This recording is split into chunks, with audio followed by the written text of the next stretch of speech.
오늘의 사연 시작하겠습니다. 안녕하세요. 저는 편의점 4개를 운영하고 있습니다. 4군데를 제가 돌아가면서 관리하고 보통은 알바생들이 상주하는 시스템이다.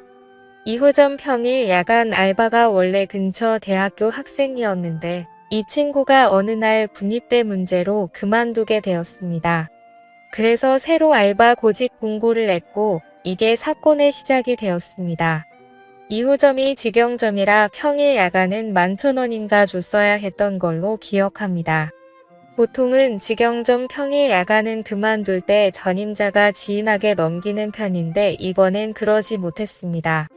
시급이 높으니 생각보다 연락이 많이 왔고 면접을 10명 정도 봤던 걸로 기억하는데 그 중에 23살짜리 키 작은 여자애가 굉장히 의욕이 있어 보였습니다.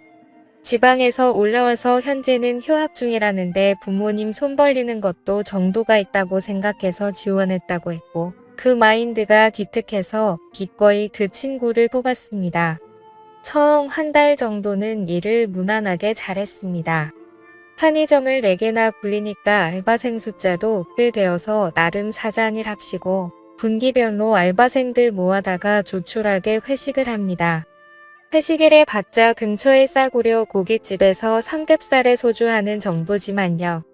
보통 1차에서 기분 좋게 끝내고 파합니다.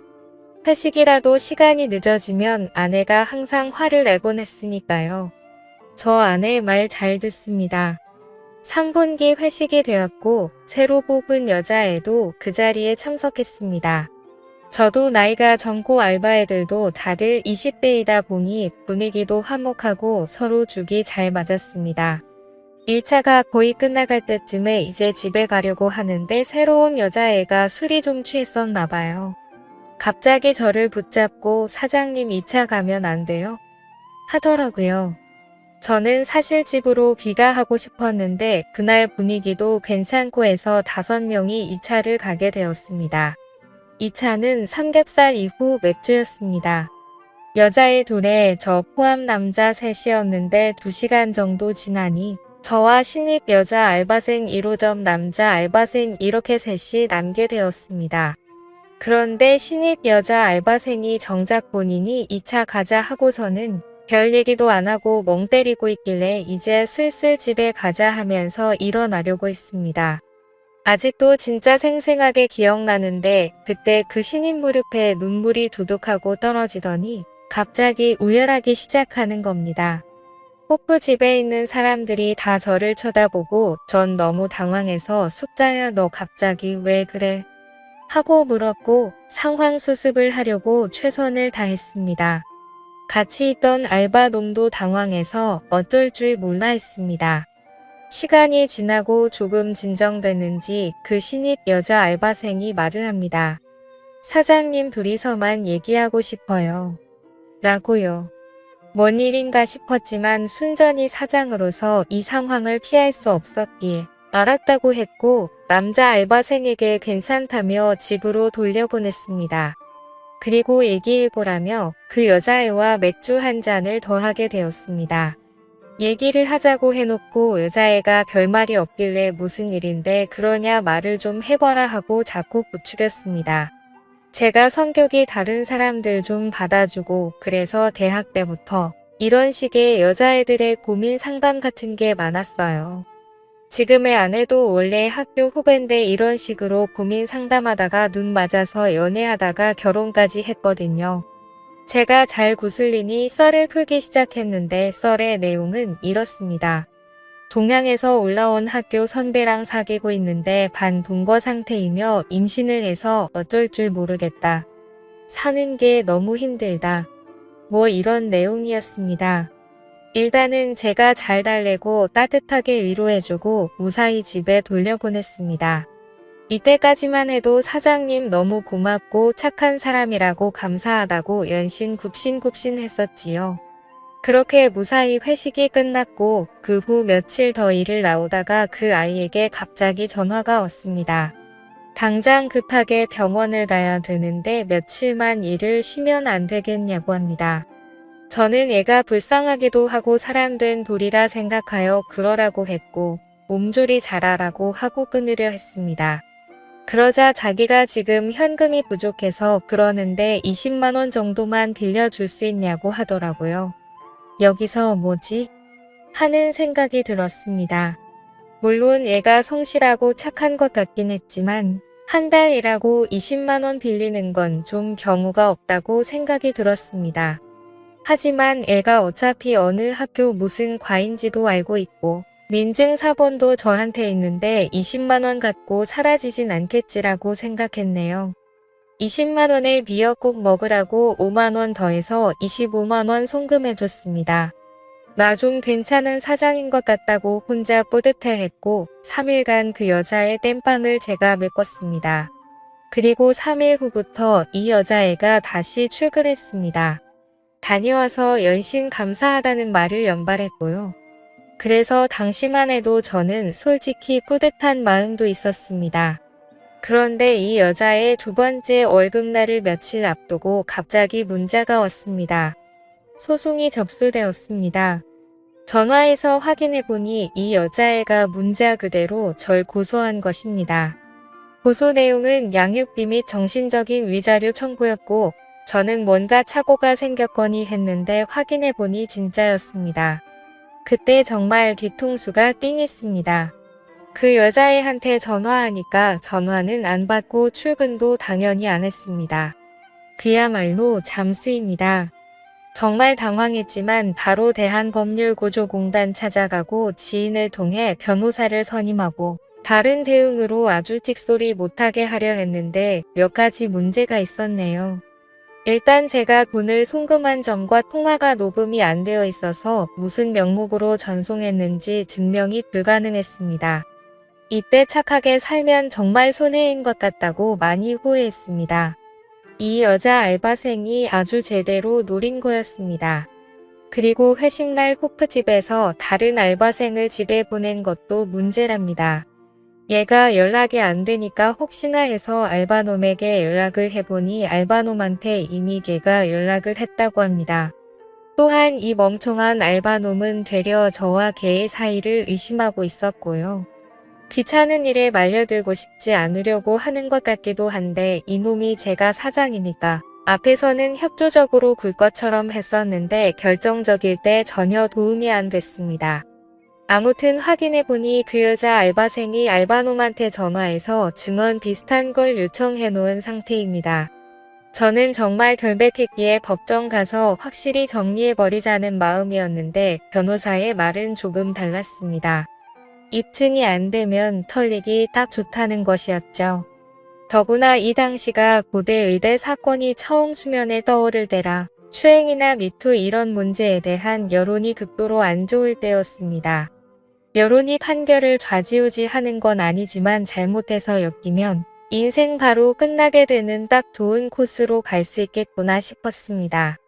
일단 임신 중 친자 확인을 알아보니 국내에서는 불법이었습니다. 해외까지 나가서 해온다고 해도 그 여자가 동의를 안 할 가능성도 높고 불법인 이상 법정에서 효력이 없을 가능성도 높아 보였습니다. 그래서 출산까지 기다리기 위해 맞고소 준비도 하고 변호사의 도움도 받아 최대한 시간을 끌었습니다. 그 와중에 그 여자네 집도 찾아보고 했는데 문은 절대 열어주지 않았습니다.